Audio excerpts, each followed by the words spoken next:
আসসালামু আলাইকুম, কেমন আছেন সবাই? আশা করি সবাই অনেক অনেক ভালো আছেন। আলহামদুলিল্লাহ আমরাও ভালো আছি। তো নতুন আরেকটি ব্লগে আপনাদের সবাইকে আরও একবার স্বাগত জানাই। তো আমি আজকের ব্লগটি রান্নাবান্না থেকে শুরু করলাম। তো এখানে কিছু পাবদা মাছ কেটে ধুয়ে পরিষ্কার করে রেখে দিয়েছি, সাথে একটা আলু কেটে নিয়েছি, একটা টমেটো কুচি করে নিয়েছি, একটা পেঁয়াজ কুচি। তো যাই হোক, সব কিছু রেডি করে নিয়েছি, সাথে কিছু বাটা মশলাও নিয়েছি, আদা, পেঁয়াজ, রসুন, কাঁচামরিচ, তো সব কিছু বেটে নিয়েছি।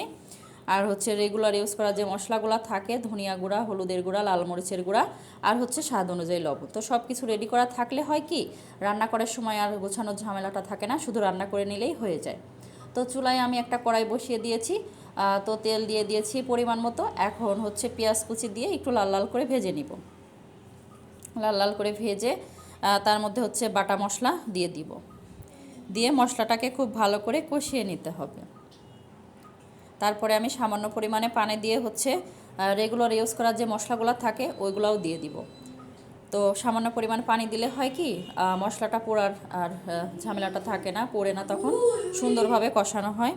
তো যাই হোক, কষিয়ে নিয়েছি, উপর দিয়ে তেল ভেসে গেছে। এখন হচ্ছে মাছের পিসগুলা দিয়ে দিচ্ছি। তো মাছগুলা দিয়ে নেড়ে চেড়ে কষিয়ে নিব আর কি। তো এক পাশ উল্টিয়ে কষে আর এক পাশ কষিয়ে নিব। তো মাছগুলা ভেজে নিলেও হতো। তো যাই হোক, আমি আজকে আর মাছটা ভাজবো না, তো কষিয়ে রান্নাটা করে নিব। আর আপনি যদি আমার চ্যানেলে আজকেই নতুন এসে থাকেন, চাইলে আমার চ্যানেলটিকে সাবস্ক্রাইব করে নিতে পারেন। আর এই ভিডিওটি যারা ফেসবুক পেজ থেকে দেখছেন, চাইলে তারা পেজটা ফলো দিতে পারেন। আর আপনি যদি অলরেডি সেই কাজটি করে থাকেন, তো আপনাকে জানাই অসংখ্য ধন্যবাদ। তো দেখে বুঝে নেবেন, মাছটা সুন্দর করে কষিয়ে নিচ্ছি। তো এক পাশ যেহেতু হয়ে গেছে, তো আর এক পাশ উল্টিয়ে কষিয়ে নিচ্ছি একটু সময় নিয়ে। তাতে করে হবে কি, মাছের মধ্যে কাঁচা গন্ধটা থাকবে না, খেতে তখন ভালো লাগবে। তো এই জন্য সুন্দর করে একটু সময় নিয়ে কষিয়ে নিয়েছি। তো কষানো শেষ, তো এখন হচ্ছে মাছগুলো একে একে উঠিয়ে নিচ্ছি।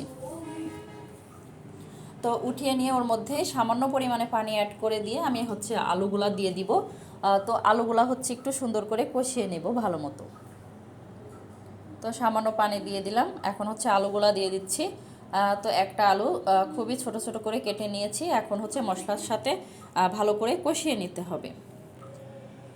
তো একটু সময় নিয়ে কষানোর পরে এখন হচ্ছে টমেটো কুচিগুলোও দিয়ে দিচ্ছি। তো আলু আর টমেটো দিয়ে এইভাবে হচ্ছে পাবদা মাছ রান্না করে খেলে অনেক মজা হয়। তো আগে পরে অনেকবার খাওয়া হয়েছে, তো ভাবলাম আজকে যেহেতু রান্না করছি আপনাদের সাথে ভিডিও আকারে শেয়ার করি। তো আপনারাও একবার এইভাবে ট্রাই করতে পারেন, আশা করছি খেতে অনেক মজা হয় খাবারটা। তো মশলার সাথে হচ্ছে টমেটো কুচি আর হচ্ছে আলু দিয়ে কষিয়ে নিয়েছি। এখন হচ্ছে ঝোলের পানি দিয়ে দিচ্ছি পরিমাণ মতো। তো খুব বেশি দেই নাই, এই পরিমাণে দিয়ে দিয়েছি, যেহেতু মশলার সাথে ভালো করে কষিয়ে নিয়েছি আর কি। তো ঝোলটা যখন ফুটে যাবে, ওই পর্যায়ে এসে আমি হচ্ছে মাছগুলা দিয়ে দিচ্ছি। তো মাছগুলা খুবই নরম যেহেতু, তো বেশি সময়ও লাগবে না রান্না হতে, অল্প সময়েই মাছটা রান্না হয়ে যায়, খেতেও কিন্তু দারুণ মজা হয়। তো ভিডিওটির কোথাও কোনো অংশ ভালো লেগে গেলে প্লিজ একটা লাইক দিতে ভুলবেন না। আর ভিডিওটি যদি বেশি বেশি ভালো লাগে কমেন্টের মাধ্যমে জানাতে পারেন, চাইলে ভিডিওটি ফ্রেন্ড ও ফ্যামিলির মাঝে শেয়ারও করতে পারেন।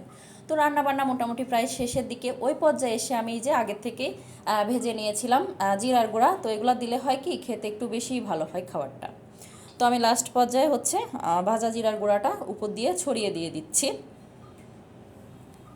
তো খাবারের টেস্টটা বাড়ানোর জন্য।